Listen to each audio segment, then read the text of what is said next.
নমস্কার, আমি সুমনাস ফুড স্টোরিতে আপনাদেরকে স্বাগত জানাই। আশা করি সকলে ভালো আছেন, সুস্থ আছেন। আজকের রেসিপি চিংড়ি এঁচোড়ের কোপ্তাকারি। তাহলে চলুন শুরু করা যাক।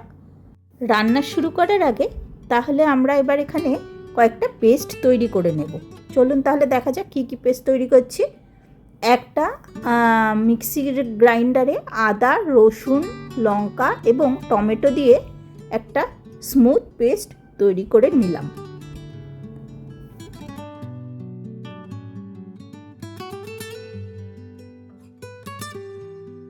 আর একটা মিক্সির জারে আমি নিলাম বেশ 4টে বড় সাইজের চিংড়ি মাছ, যেটাকে আমি মিক্সিতে ভালো করে পেস্ট করে নিলাম।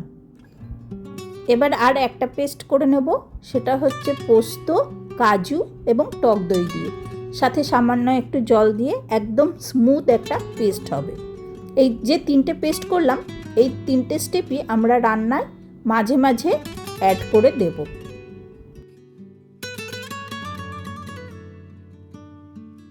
তাহলে চলুন, এবার মশলা তৈরি হয়ে গেছে, এবার আমাদের রান্না শুরু করা যাক। প্রথমে একটা প্রেসার কুকারে এঁচোড়গুলোকে ভালো করে ধুয়ে নিয়েছি। তার মধ্যে একটা গোটা মিডিয়াম সাইজের আলু দিয়ে, সাথে লবণ এবং পরিমাণ মতো জল দিয়ে প্রেসারের ঢাকনা বন্ধ করে আমি 3 থেকে 4টে সিটি দিয়ে এটাকে সেদ্ধ করে নিয়েছি।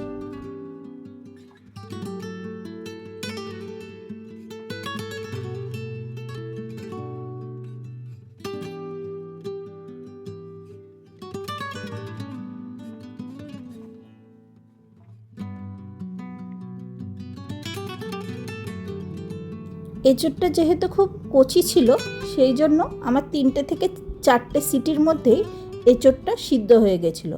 আমি কিছুক্ষণ টাইম রেখে তারপর প্রেসারের ঢাকনা খুলে আমি চেক করছি এবং দেখছি যে আমার এঁচোড় পুরোপুরি সেদ্ধ হয়ে গেছে।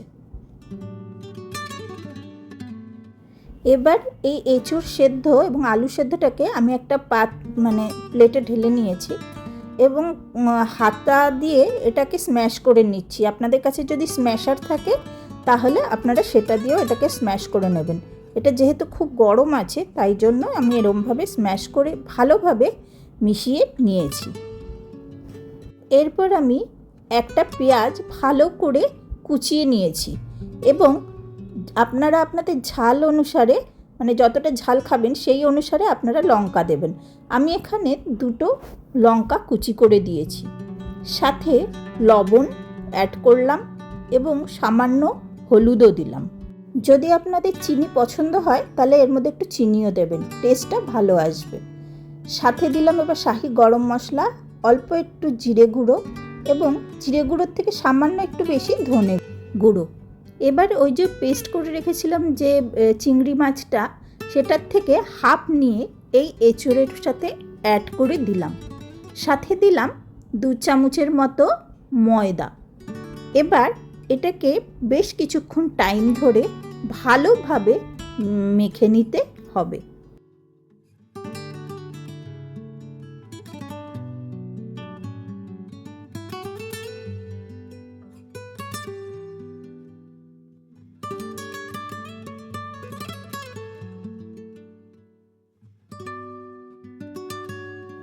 এবার একটা কড়াই বসালাম, কড়াইতে একটুখানি তেল দিয়ে আমি কিছু চিংড়ি মাছ আলাদা করে রেখে দিয়েছি। সেই চিংড়ি মাছগুলোকে এবার একটু ভালো করে ভেজে নিতে হবে। বেশিক্ষণ ভাজার দরকার নেই, জাস্ট তেলে দিয়ে একটু এপাশ ওপাশ করে নাড়িয়ে নিয়ে তুলে নিলেই চিংড়ি মাছগুলো ভাজা হয়ে যাবে।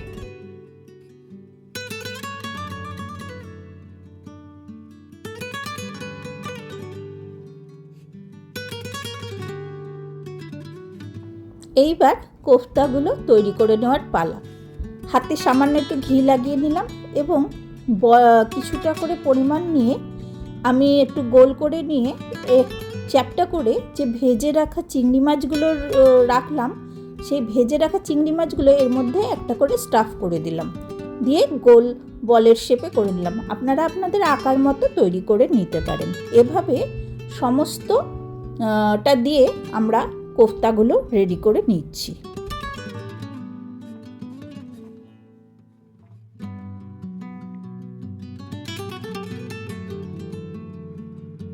কোফতাগুলো সব রেডি হয়ে গেছে, এবার এগুলোকে ফ্রাই করতে হবে।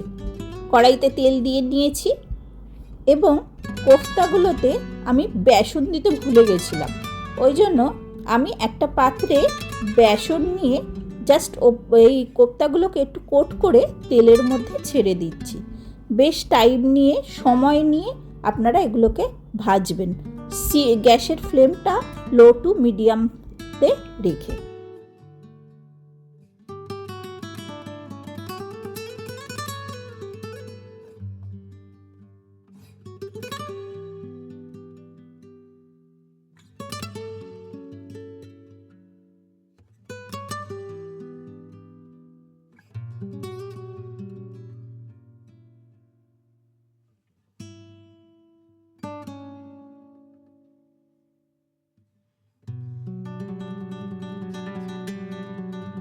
আমার এক ব্যাচ ভাজা হয়ে গেছে, এবার সেকেন্ড ব্যাচের জন্য আমি ভাজতে দিচ্ছি। এরমভাবে যে কটা আছে আমি সব কটা ধীরে ধীরে ভেজে নিচ্ছি।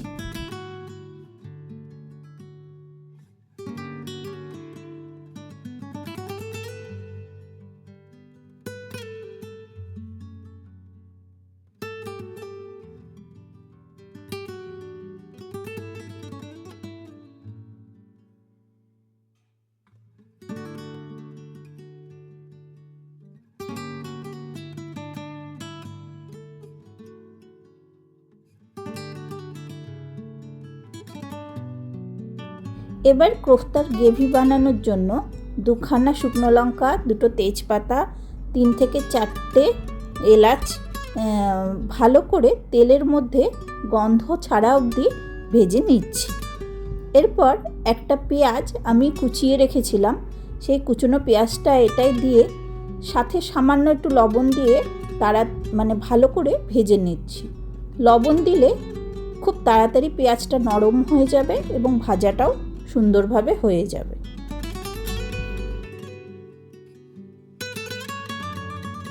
পেঁয়াজটা সুন্দরভাবে ভাজা হয়ে গেছে। এবার যে টমেটো, আদা, রসুন, লঙ্কার পেস্টটা করে রেখেছিলাম সেই পেস্টটা কড়াইতে দিয়ে ভালোভাবে পেঁয়াজের সাথে সাঁতলে নিতে হবে।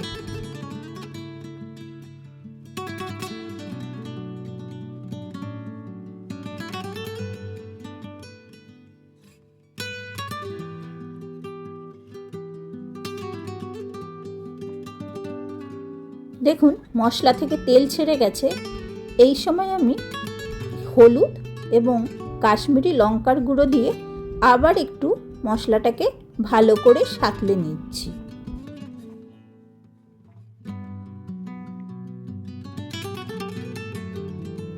এবার মশলা সাঁতলানো হয়ে যাওয়ার পরে ওই যে চিংড়ি মাছ বাটা যেটুকুনি বাঁচিয়ে রেখেছিলাম এবং চিংড়ি মাছ ভেজেছিলাম যে তেলটায়, সেই দুটো একসাথে নিয়ে আমি এই মশলার সাথে আবার ভালো করে সাঁতলে নিচ্ছি। এই বাটা চিংড়ি দিলে এই এঁচোড়ের চিংড়ি কোফতায় বা এঁচোড় চিংড়ির তরকারিতেও বেশ ভালো টেস্ট আসে। মশলাটা যদি মনে হয় যে লেগে যাচ্ছে তাহলে এখানে সামান্য একটু গরম জল অ্যাড করতে পারেন এবং মশলাটাকে আবার বেশ কিছুক্ষণের জন্য সাঁতলাতে দেবেন, যতক্ষণ সেটার থেকে তেল না ছাড়ছে। দেখুন সাঁতলাতে সাঁতলাতে মশলা থেকে তেল ছেড়ে দিয়েছে। ভালোভাবে মিশিয়ে নিয়েছি। এরপরে যে কাজু, পোস্ত, দইয়ের যে মিশ্রণটা তৈরি করেছিলাম সেটা এর মধ্যে দিয়ে দিলাম।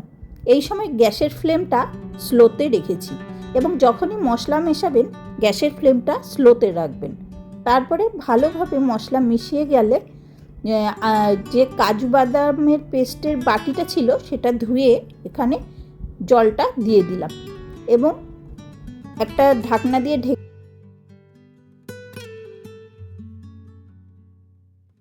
দেখুন মশলাটা থেকে কি সুন্দর তেল ছেড়ে গেছে, এর মানে মশলাটা আমাদের সম্পূর্ণভাবে হয়ে গেছে।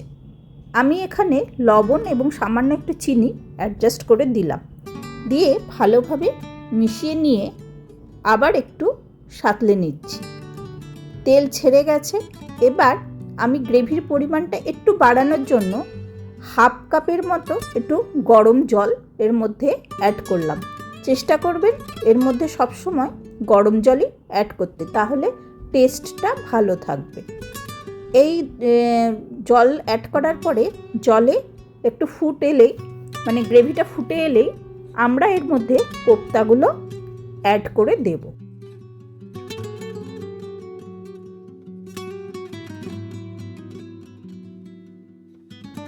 কোফতাগুলো দিয়ে আমরা বেশি এটা নাড়াচাড়া করব না, গ্যাসের ফ্লেমটা এখন এই সময় একদম হাইতে রাখবো।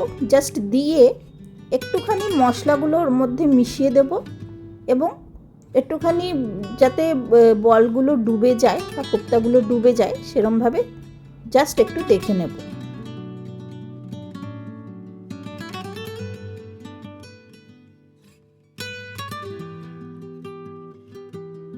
দেখুন কোফতার থেকে তেল ছেড়ে দিয়েছে।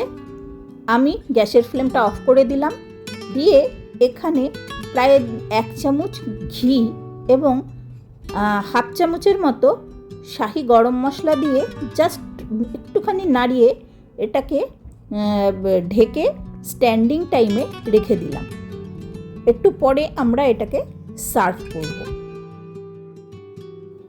চলুন তাহলে তৈরি হয়ে গেল আজকের রেসিপি এঁচোড় চিংড়ির কোফতা কারি।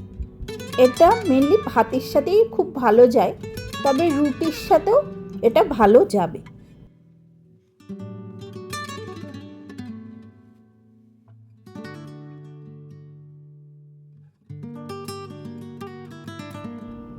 ধন্যবাদ ভিডিওটি দেখার জন্য। আর চ্যানেলটির সাথে থাকবেন, পাশে থাকবেন এবং চ্যানেলটিকে সাবস্ক্রাইব করে যাবেন নতুন নতুন ভিডিওর জন্য।